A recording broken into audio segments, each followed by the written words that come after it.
Il est des êtres qui aimantent le regard. Leurs particularités nous interrogent. Nous cherchons à saisir le cœur de l'intrigue qu'ils paraissent être, le sens de leur sourire, de la moue qu'ils affichent parfois,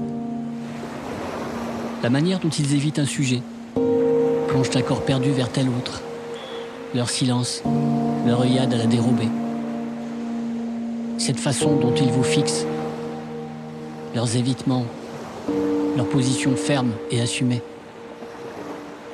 les failles qui pourraient aider à en comprendre la singularité. Et nous n'y arrivons pas.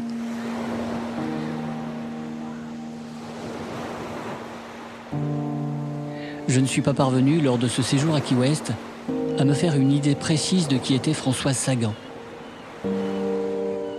Était-elle amusante de nature, ou riait-elle pour contrer une profonde mélancolie, sa timidité, comme le faisait Tennessee? Était-elle naïve dans sa rayonnante jeunesse, ou lucide, clairvoyante? Il y avait quelque chose de pressé dans ce jeune écrivain, une sorte de piétinement intérieur. Cela faisait penser au cheval piaffant, secouant son échine quand la course est trop longue à partir. Tout en elle, ses gestes, ses rires, ses paroles, ses silences, sa manière de pencher la tête sur le côté comme si elle était gênée, de remettre ses cheveux en place, m'interrogeait. La petite Françoise, sous ses mèches indisciplinées, me faisait penser à un vieux sage déguisé en jeune fille écervelée. Entre deux inconsciences, du type plonger sa tête tout entière dans un abreuvoir parce qu'elle avait oublié de prendre un chapeau, ou rouler en plein centre de la route pour obtenir une meilleure visibilité, ces réflexions matures, l'air de rien, aériennes comme des bulles de savon, mais si lourdes de sens, nous cueillaient tous les trois.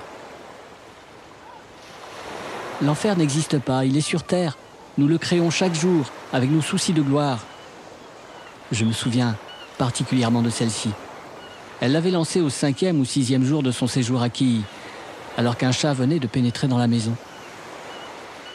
Elle pouvait s'arrêter 10 minutes devant un crabe aux yeux rouges perdu sur la route, un massif de fleurs tropicales au bord diamanté ou un reflet de soleil en forme de lapin.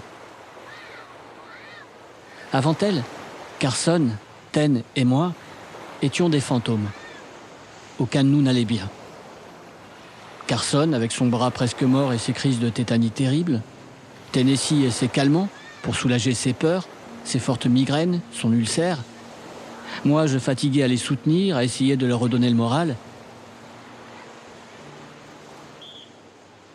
Aussi, quand Sagan est venu, une bouffée d'air a rempli la maison. La jeunesse revenait avec ses inconsciences, ses soirées à refaire le monde, ses folles virées dans la nuit, nos plongeons dans la mer.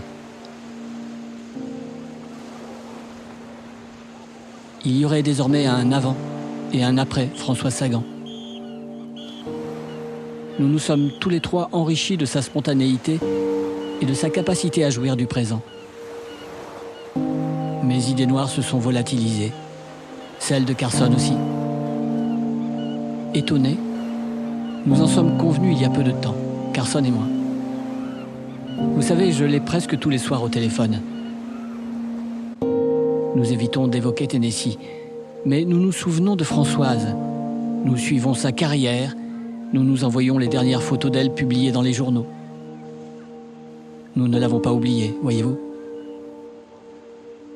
Et nous l'appelons Kiki, juste pour le plaisir. Nous ne nous serions jamais permis de le faire quand elle séjournait à Key West.